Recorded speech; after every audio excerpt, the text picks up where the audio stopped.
¿Qué tal, alumnos? Bienvenidos a nuestro curso de ética médica, a un tema más del mismo.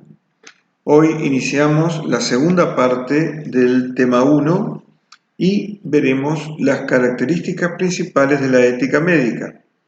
Veremos qué tiene de especial la ética médica, la medicina, qué tiene de especial la ética médica, quién decide lo que es ético, si cambia la ética médica a través del tiempo, si es diferente la misma en cada país y cómo deciden las personas lo que es ético.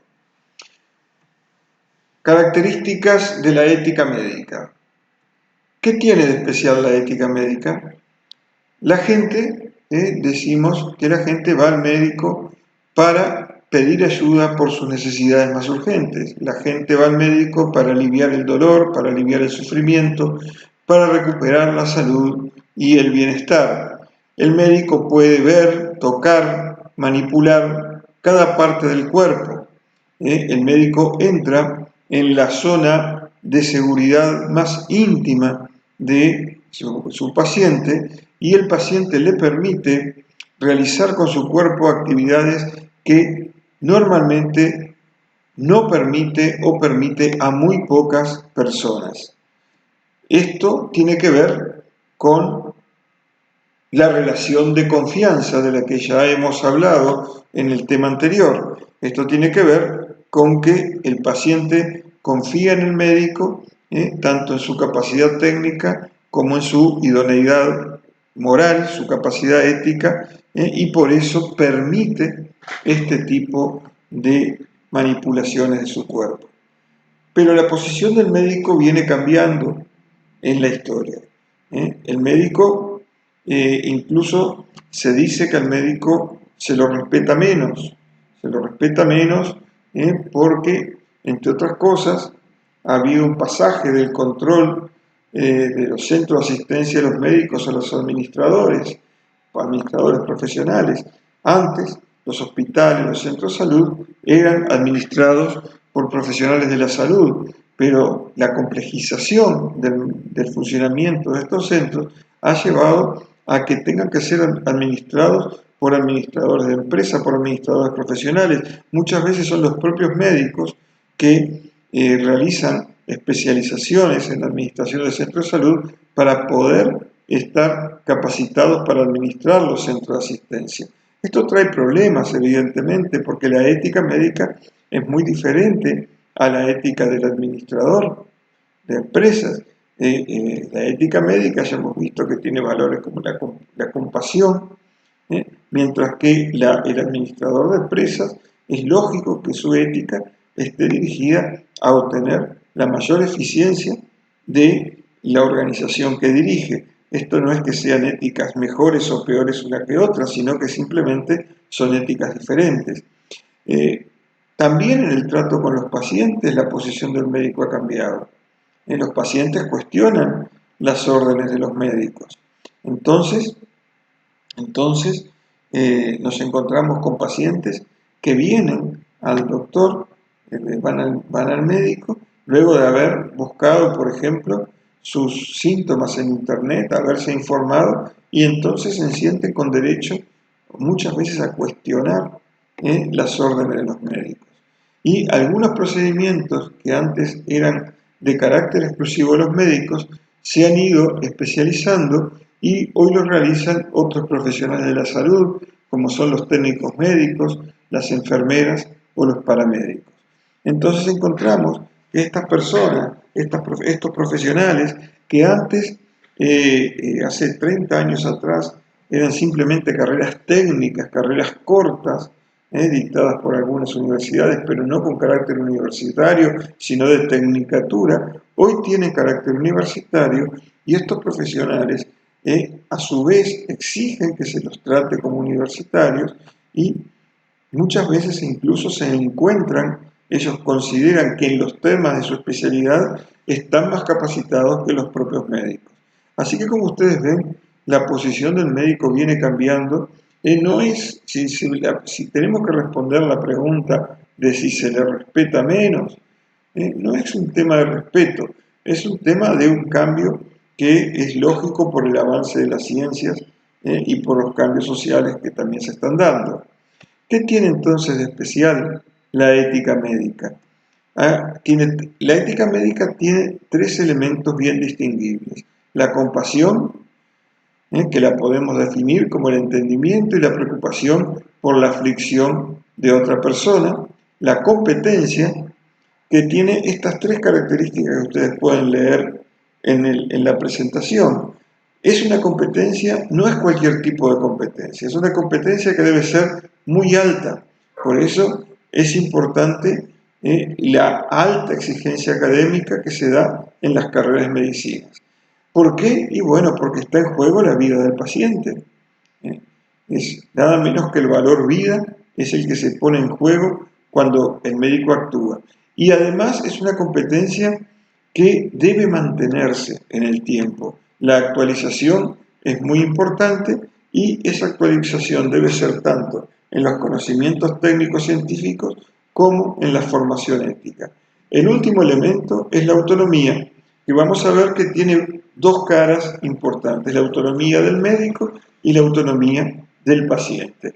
La autonomía es el valor que más ha cambiado, la autonomía clínica y profesional, que implica la libertad del médico de determinar sus diagnósticos, de determinar su concepto de cómo tratar una enfermedad sin sufrir ningún tipo de injerencias externas. Esa es la autonomía clínica y profesional. El médico no puede estar sometido a injerencias externas para decir qué enfermedad tiene un paciente o qué tratamiento le debe ser administrado. Un tercer aspecto de esta autonomía es que se ha visto en la parte profesional de los médicos, es que los médicos históricamente han tenido la capacidad de determinar los niveles de educación y práctica médica de aquellos que aspiran a ser médicos. O sea, ¿qué estamos diciendo acá? Que han sido los médicos los que han determinado la currícula que integra las carreras de medicina. Esto también está cambiando fuertemente, porque el Estado está incidiendo con mucha presión en las carreras universitarias, en su currícula, y eso también pasa en la medicina. Entonces nos encontramos con que la opinión de los médicos en cuanto a cómo debe diseñarse una carrera de medicina muchas veces es discutida por otros profesionales, como por ejemplo los profesionales de la ciencia de la educación, que integran los órganos de contralor del Estado de las distintas del sistema universitario, en definitiva. Por último,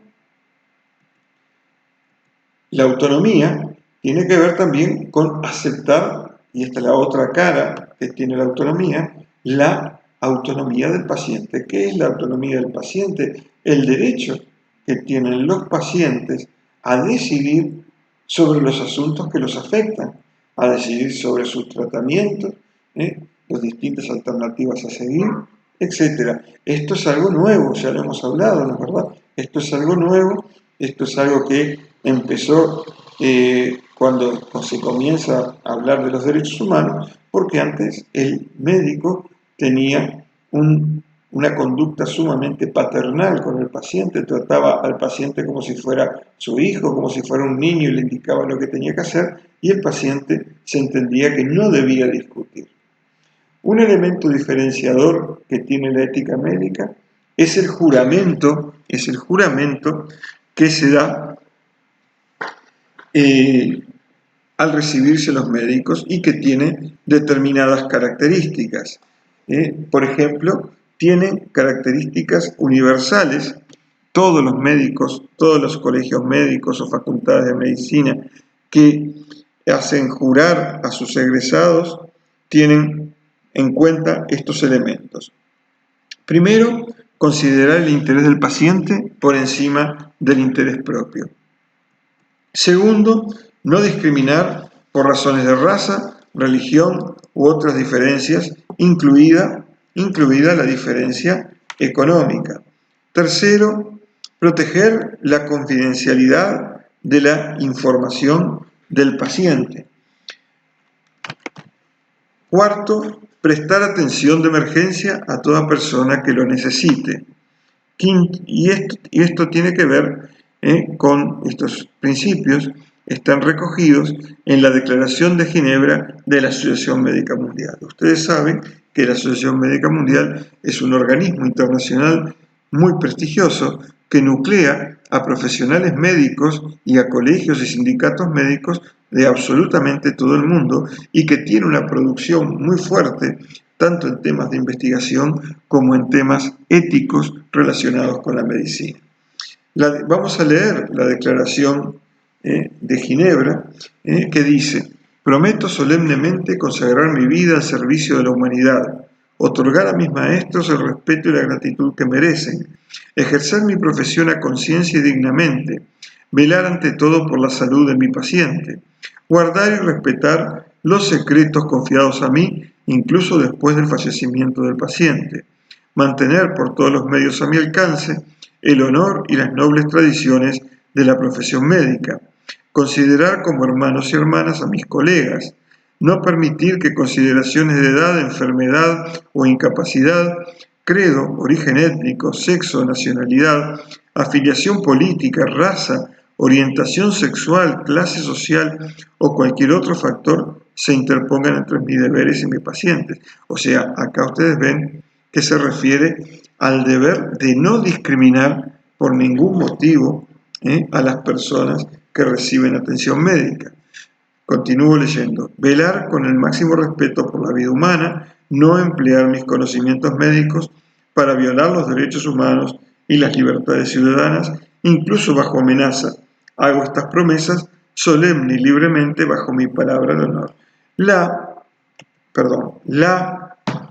Declaración de Ginebra ha sido utilizada como modelo para los juramentos de muchos colegios de distintas partes del mundo, como el Colegio de Brasil, es un caso, como el Colegio Médico de Brasil, que ha tomado como modelo esta Declaración de Ginebra de la Asociación Médica Mundial. Los colegios, obviamente, los colegios nacionales, luego le agregan o le quitan algunos aspectos o modifican cosas que tengan que ver con la idiosincrasia propia de cada país y de cada sociedad.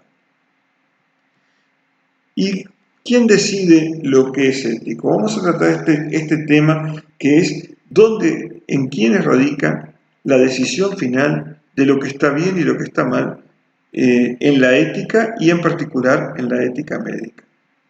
Decimos que la ética es ante todo pluralista. ¿Qué quiere decir esto? Quiere decir que en las sociedades liberales como las que nosotros vivimos, cada persona tiene su ética particular. Cada persona tiene sus valores que condicionan su forma de actuación, la forma en que ve el mundo y la forma en que adopta decisiones.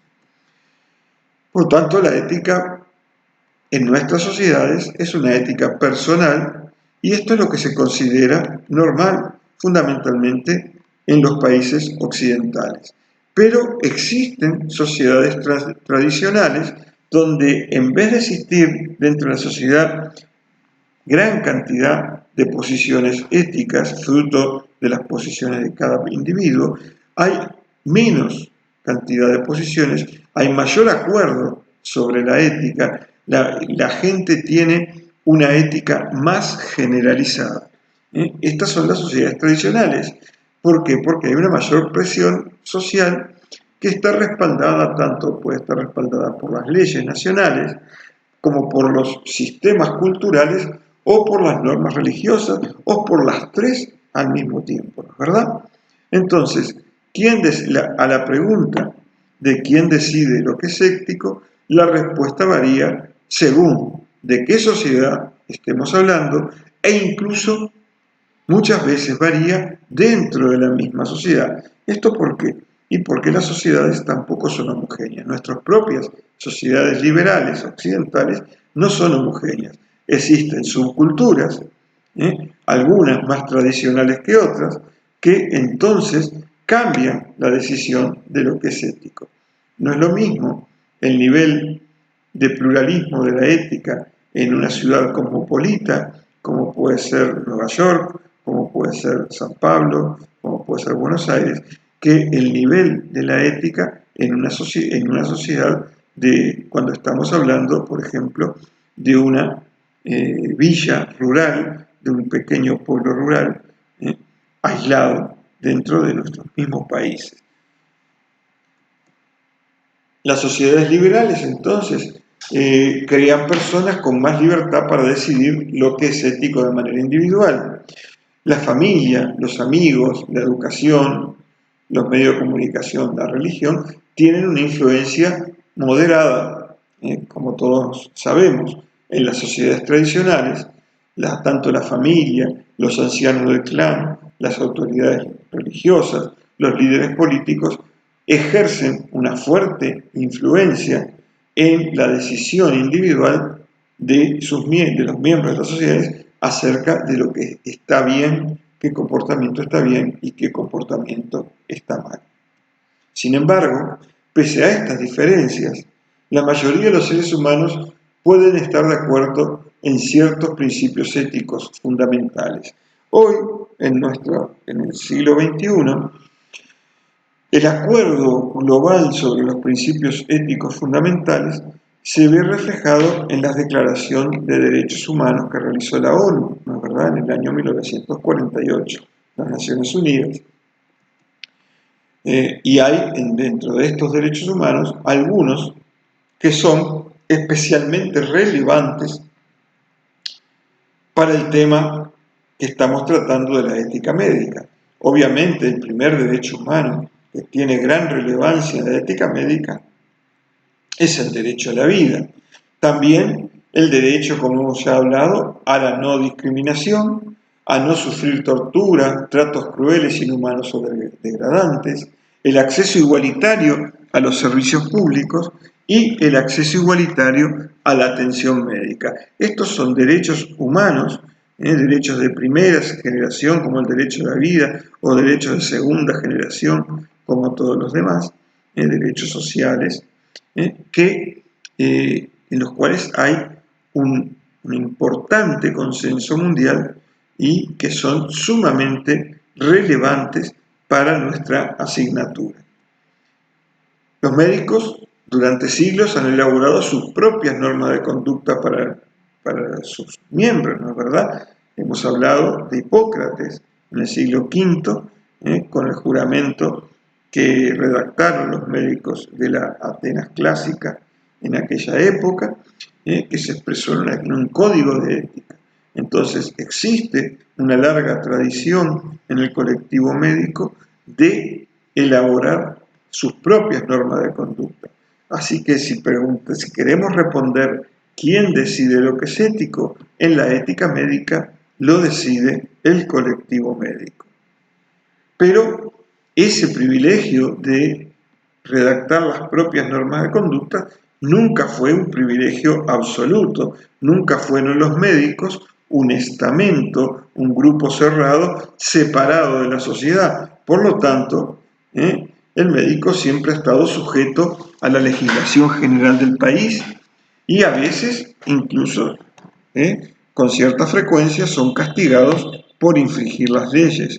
Además, tenemos que algunas organizaciones médicas de determinados países o de algunas sociedades reciben influencia de las enseñanzas religiosas de esas sociedades, entonces se imponen obligaciones adicionales, además de las aplicables a todos los médicos. Y en muchos países, las organizaciones que establecen las normas para la conducta de los médicos y controlan su cumplimiento, ahora han incluido a miembros que no son específicamente médicos, sino que son otros profesionales de la salud. Y eso entonces trae como consecuencia también el efecto que estamos hablando de que el privilegio de determinar sus propias normas para los médicos nunca ha sido absoluto. Las directrices que nos dan las asociaciones médicas son generales, o sea, No pueden tratar cada caso en particular porque es imposible, sino que son directrices generales, por ejemplo, no discriminar, que luego deben ser aplicadas a cada caso en específico. No pueden abordar cada situación que el médico pueda vivir en su consulta.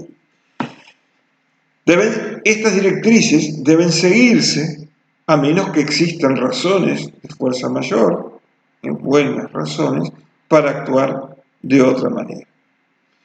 Y cambia la ética médica a través del tiempo. Obviamente, muchos aspectos de la ética médica han cambiado. Por ejemplo, el tema del consentimiento informado del paciente. Hasta hace relativamente poco tiempo no existía la obligación ética de obtener el consentimiento informado del paciente cuando era atendido y le era aplicado un tratamiento.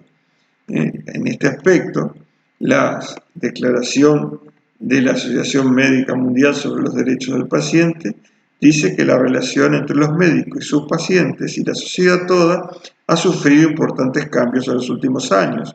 Aunque el médico siempre debe actuar de acuerdo a su conciencia y en el mejor interés del paciente, se deben hacer los mismos esfuerzos a fin de garantizar la autonomía y justicia con el paciente. Muchas personas consideran que son sus propios prestadores de atención primaria y que la función del médico es la de su consultor o instructor, lo que decíamos de que la posición del médico ha cambiado y que muchos pacientes cuestionan, se sienten con derecho a cuestionar las decisiones del médico. Antes, el médico era responsable ante sí mismo, ante sus colegas y si era creyente ante Dios. Hoy la responsabilidad del médico es mucho mayor, tiene responsabilidades adicionales, es responsable ante el paciente. Por ejemplo, tiene responsabilidad civil ante el paciente.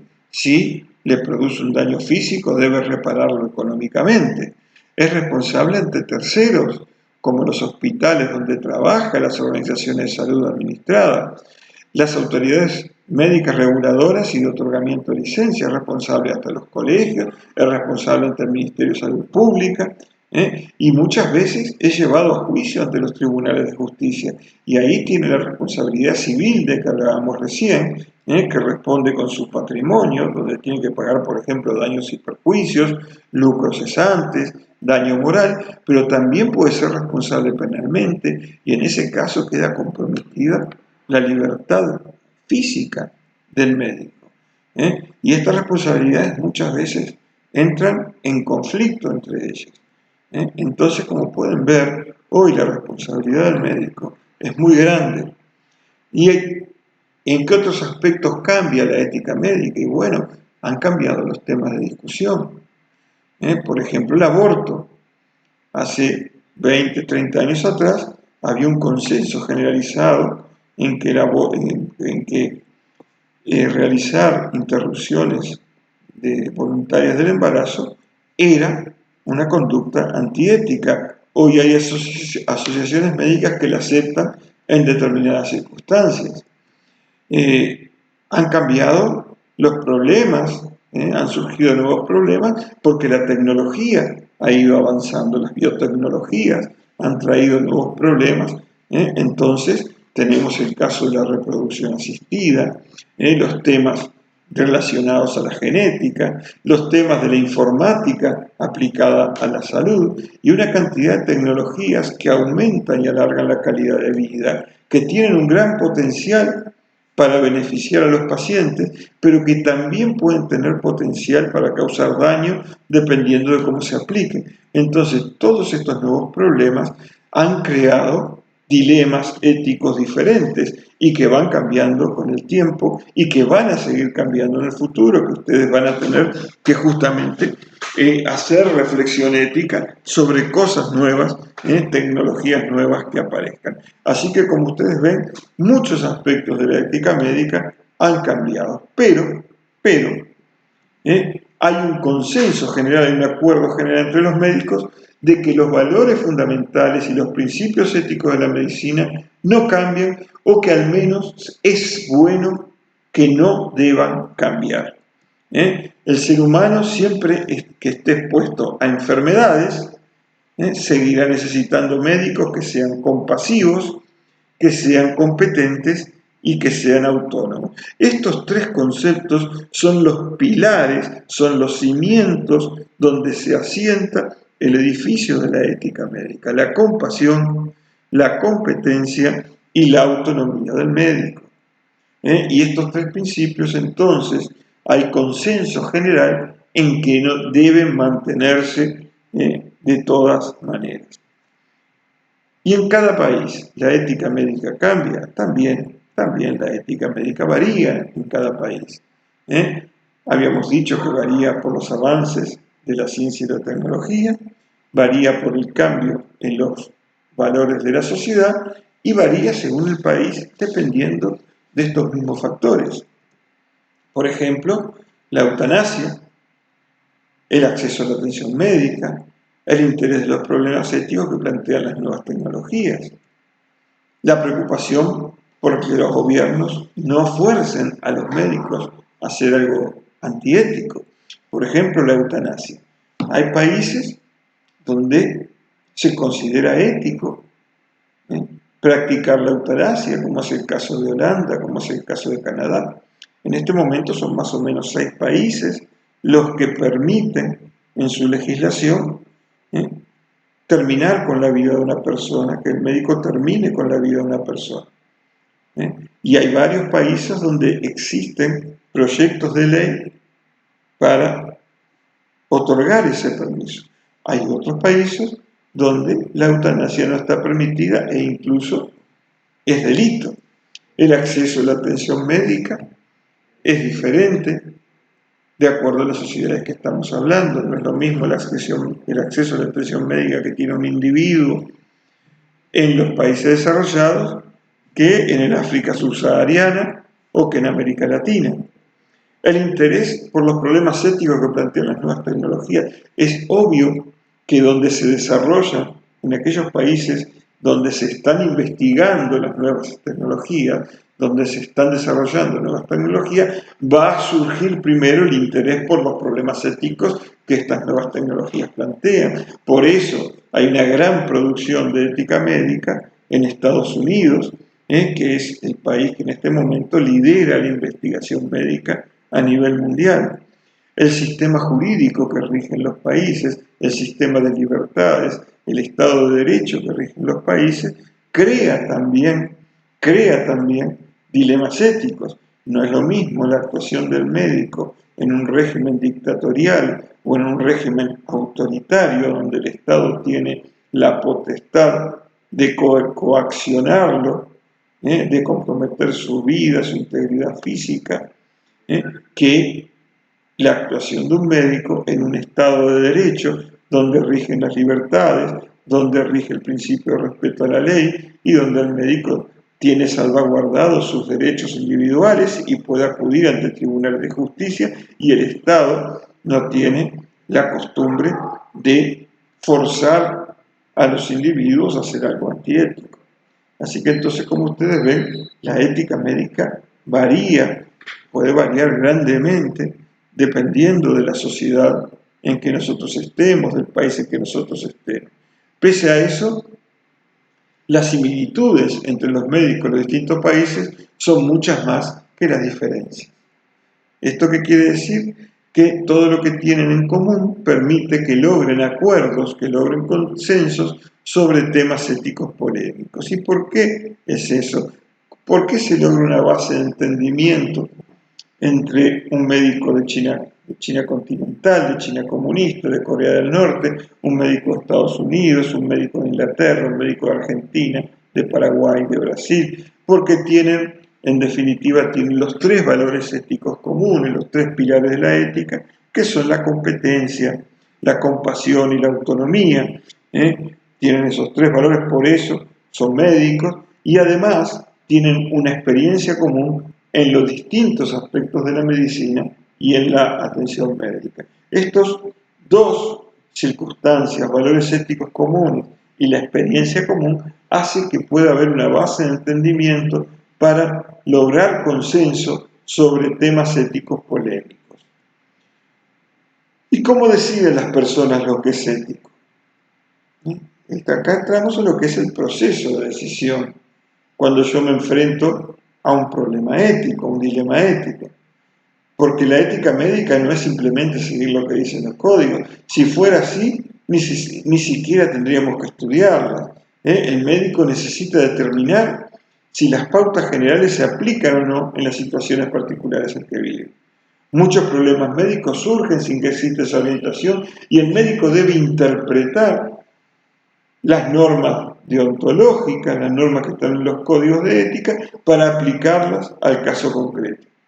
En definitiva, el individuo, el médico individualmente, es responsable de las decisiones que toman a nivel ético y de cómo las lleva a cabo, de cómo las implementa. Hay dos grandes formas de abordar los problemas éticos, las formas no racionales y las formas racionales. Las formas racionales, obviamente, son aquellas que utilizan la razón como guía. Las no racionales son aquellas que no utilizan la razón, sino que utilizan otros aspectos de la personalidad del individuo. No quieren decir que sean irracionales, porque la irracionalidad quiere decir que la persona está fuera de sí, ¿no es verdad? Que puede ser una persona incompetente, una persona demente, sino que la razón pasa a un segundo plano y tiene mucha más fuerza otros aspectos de la personalidad individual que el razonamiento. Entonces, en las no racionales tenemos la obediencia, tenemos la imitación, tenemos los sentimientos o deseos, tenemos la intuición, el hábito. Estos son las formas no racionales. En las racionales tenemos los códigos de ética, la deontología, tenemos el consecuencialismo, el principialismo y la ética de las virtudes. Vamos a ver cada una de estas y vamos a analizar en definitiva si sirven por sí mismas para implementar decisiones éticas. Vamos a comenzar con las no racionales. La obediencia es una manera común de tomar decisiones. ¿Quiénes toman decisiones obedeciendo? Bueno, lo tenemos en nuestro hogar, con nuestros hijos, con nuestros hermanos menores, ¿no es verdad? Con los niños. Pero también hay profesiones que tienen el deber de obediencia. El caso más claro es la profesión militar, pero también la profesión sacerdotal tiene obligación de obediencia. Entonces, acá se considera ético, lo que se considera ético, lo que se considera moral, es seguir las instrucciones que nos dan nuestros superiores, se esté de acuerdo o en desacuerdo con ellas. Es más, cuando no se siguen, entonces se considera que es no solamente una falla reglamentaria, sino una falla ética. La imitación es parecida a la obediencia porque subordina la opinión de alguien a otra persona. En este caso, a alguien que se toma como modelo. Aunque parezca extraño, es una manera muy común en que los estudiantes de medicina aprenden ética. ¿Por qué? Y porque cuando hacen sus internados, cuando hacen sus prácticas, ellos frecuentemente imitan la conducta de sus profesores, por eso es tan importante la figura del profesor en la ética médica, del médico docente en la ética que nosotros estamos estudiando. Entonces, los primeros pasos en la ética médica, los médicos lo dan imitando a sus maestros, a aquellos profesores que toman como modelo. El sentimiento o el deseo. Muchas veces tomamos decisiones éticas por sentimiento, por lo que sentimos o por lo que deseamos. Es un enfoque totalmente subjetivo, es un enfoque personal. Lo que es correcto cuando hablamos de tomar decisiones por los sentimientos o por el deseo es lo que satisface nuestros sentimientos, lo que satisface nuestra voluntad. Lo que tenga que ver con nuestros afectos o lo que tenga que ver con nuestra voluntad.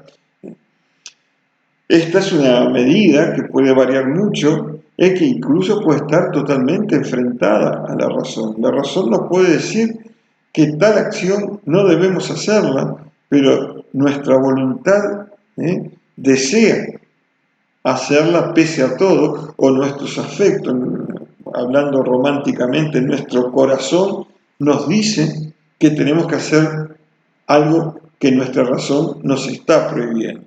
¿eh? Esta es otra forma de tomar decisiones. La intuición. La intuición es la percepción inmediata de la manera correcta de actuar en una situación. Es una especie de sexto sentido que nosotros, bueno, a veces en broma, pero a veces en serio, más veces en serio decimos que las mujeres tienen mucho más desarrollado que los hombres. Es totalmente subjetiva.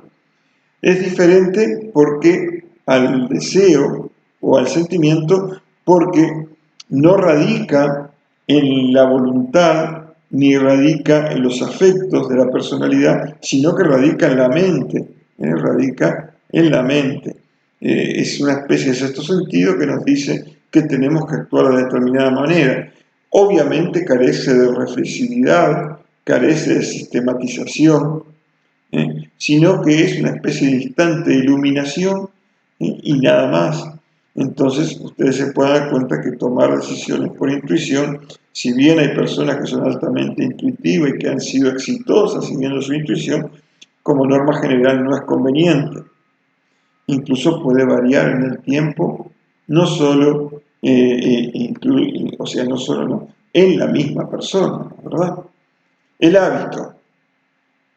El hábito es una forma muy eficaz de tomar decisiones. Nosotros el 98% de los actos que hacemos en nuestra vida diaria los hacemos por hábito. Es la forma que la naturaleza nos ha dado para no sobrecargar al cerebro, que tenga que pensar cada cosa que nosotros debemos hacer. El hábito implica que no es necesario repetir un proceso para lograr una decisión cada vez que surge un problema moral, o otro que haya sido solucionado con anterioridad. Sin embargo, existen malos y buenos hábitos. Y a veces, si bien puede ser muy útil tomar decisiones a través de los hábitos, también tenemos que tener claro que no se puede confiar ciegamente en los hábitos.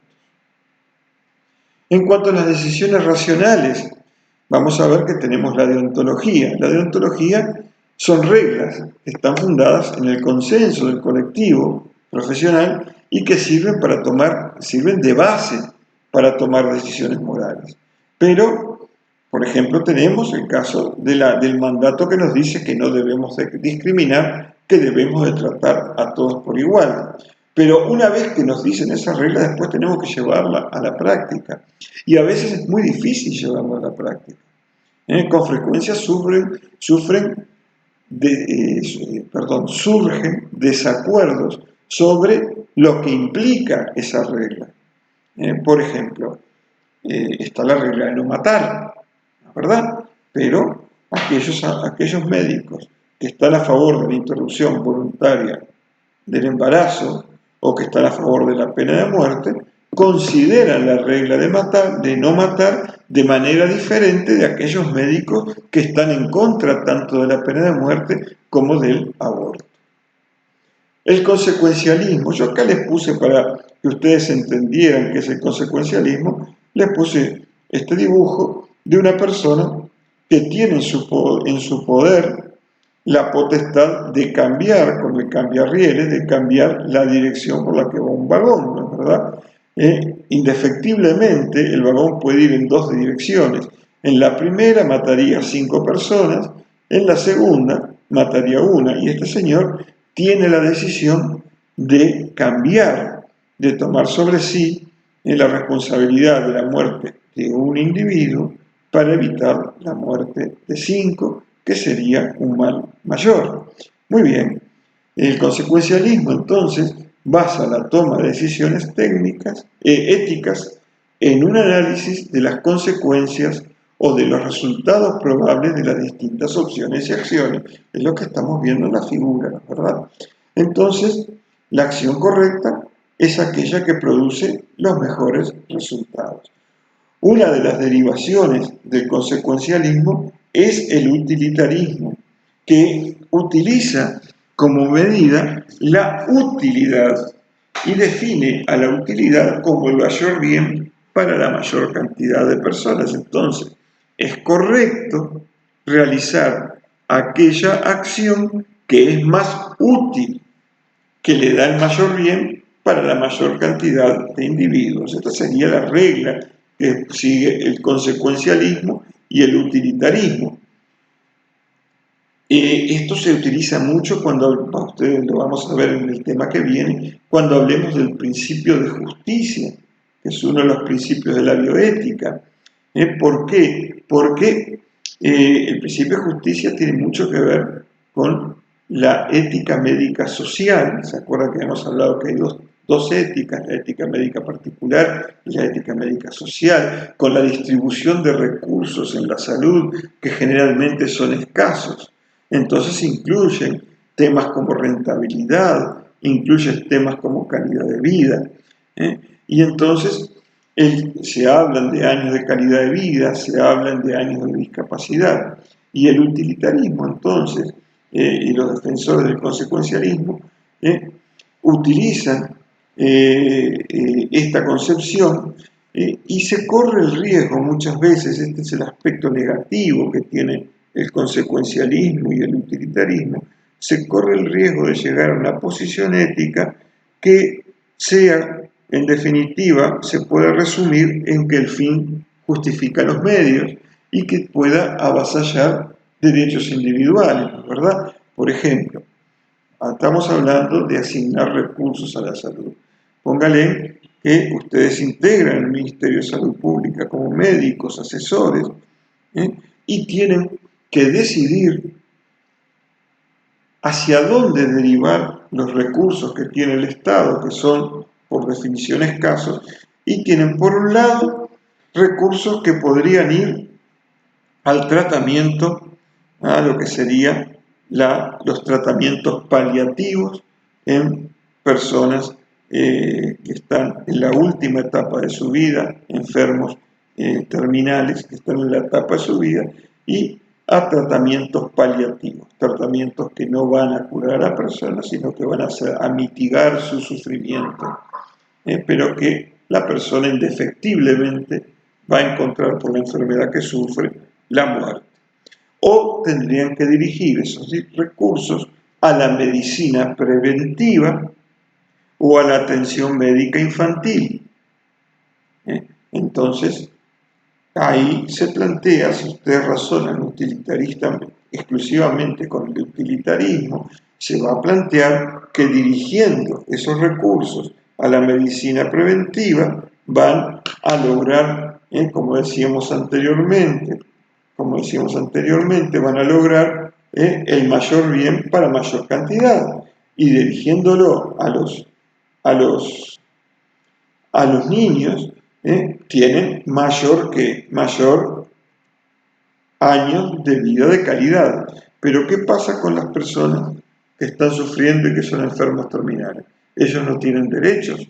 Entonces, ahí es que nos encontramos con los límites que tiene el consecuencialismo para tomar decisiones éticas y el utilitarismo. Tenemos que tener mucho cuidado cuando usamos el utilitarismo como guía, porque podemos estar dejando desvalidos a sectores de la población que también como personas tienen derechos a ser atendidos y a no ver postergada su atención. El principialismo, ¿qué es el principialismo? Es utilizar los principios éticos como base para tomar decisiones morales. Se aplican estos principios a casos o situaciones particulares para determinar lo que es correcto. El principialismo ha influido mucho en los debates éticos, fundamentalmente en Estados Unidos. Y hay 4 principios básicos que son tomados como lo más importante para la toma de la decisión médica.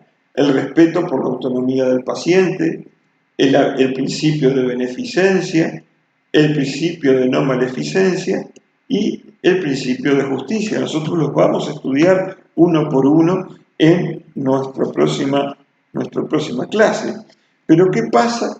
Y dice, bueno, parece que acá habríamos encontrado la forma, ¿no es verdad?, de solucionar un dilema ético, porque si yo tengo un dilema con un paciente, un dilema ético, bueno, aplico el principio de beneficencia, yo tengo que hacerle bien al paciente, se voy a actuar de tal manera. Pero también acá nos encontramos con problemas.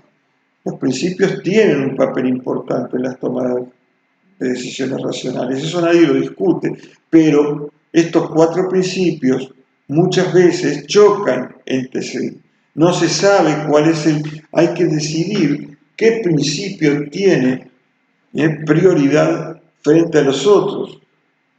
Y esto no son decisiones arbitrarias e impuestas, sino que muchas veces son decisiones personales. Por ejemplo, nosotros estamos atendiendo a un paciente, el paciente está por entrar en un shock hipovolémico, tenemos que darle urgentemente administrar una transfusión de sangre, pero el paciente, sabemos que eso es lo que tenemos que hacer para salvarle la vida, principio de beneficencia, hacerle bien al paciente. Pero el paciente nos dice que él no acepta transfusiones de sangre por razones religiosas. Y aquí está el principio de autonomía. Entonces hay una colisión entre esos 2 principios. ¿Y qué criterio utilizamos para solucionarlo? Así que como ustedes ven, tampoco el principialismo por sí solo nos sirve para solucionar nuestros dilemas éticos.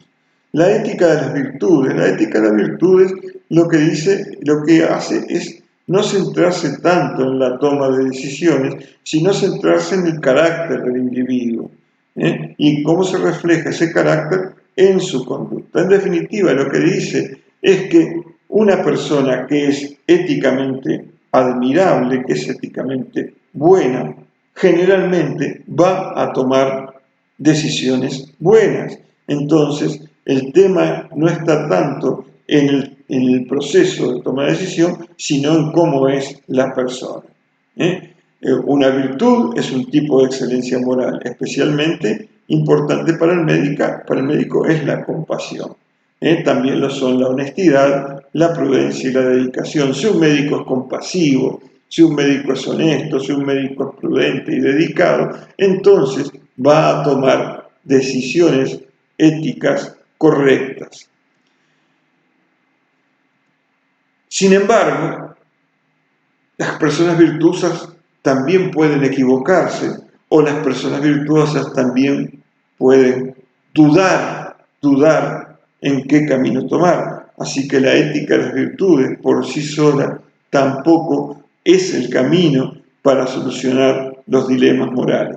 Ninguno de estos 4 enfoques ha logrado una aprobación universal. Por eso es que creemos que una combinación de estos 4 enfoques racionales, que incluya las mejores características de cada uno, sea la mejor manera de tomar decisiones éticas racionalmente. Considerar primero las reglas. ¿Qué quiere decir esto? El código de ética, la deontología, y considerar los principios, beneficencia, justicia, no maleficencia, autonomía, considerar los principios.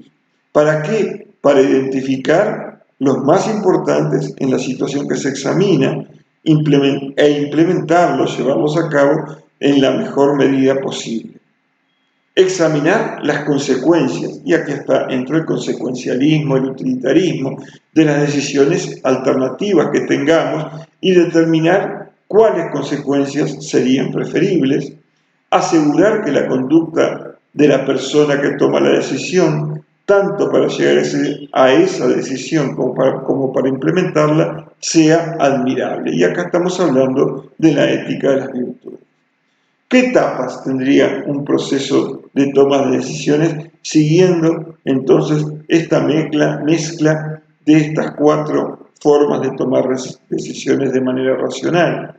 Primero, tenemos que determinar si el problema que tenemos enfrente es un problema de naturaleza ética. Segundo, tenemos que consultar fuentes. Vamos a consultar el código de ética, vamos a conversar con colegas, vamos a ver las políticas de las asociaciones médicas a las que nosotros estamos adscritos, por nombrar alguna de esas fuentes. Tercero, tenemos que considerar siempre soluciones alternativas, buscar varias soluciones, ver las alternativas que tenemos y esas alternativas evaluarlas en función de los principios, de los valores y de las consecuencias. Cuarto, conversar sobre la solución con las personas que lo afectará. Acá entra el principio de autonomía del paciente, ¿no? ¿Es verdad? Conversar sobre esta solución con las personas sobre las cuales va a ejercer influencia. Tomar la decisión y aplicarla con sensibilidad por las personas afectadas. Y por último, cuando ya todo ha terminado, evaluar, hacer un control de la decisión que hemos tomado y estar preparado para actuar de otra manera en el futuro si fuera necesario. Siempre en todo proceso, la última etapa es la de control, ¿verdad? En el proceso de toma de decisiones en el aspecto ético, tiene que haber una última etapa de control, de reflexión, donde pensemos en mejorar lo que hemos hecho bien o en cambiar lo que hemos hecho mal. En bioética se propone el concepto del paciente como sujeto moral, como persona, ¿verdad? Esto quiere decir que es un centro de derechos que tiene dignidad en sí mismo. La persona no es un objeto de estudio o de investigación, sino que es un sujeto de estudio o de investigación. El paciente siempre debe ser considerado en función de la dignidad intrínseca que la vida humana posee. El mundo humano decimos que es un mundo de significado. Vamos a explicar esto. Todo lo que el ser humano hace tiene un significado detrás. Por lo tanto, todas nuestras acciones, al tener significados, ponen en juego los valores, ponen en juego los valores morales. Eso es lo que nos diferencia de los animales, ¿verdad? A través de nuestra racionalidad le damos significado a nuestros actos y esos significados ponen en juego los valores morales. Valores que pueden ser el respeto, la lealtad, la dignidad, la tolerancia, la empatía, la honestidad, etc. Y que, ¿para qué existen estos valores? Existen para orientarnos en la búsqueda del bien.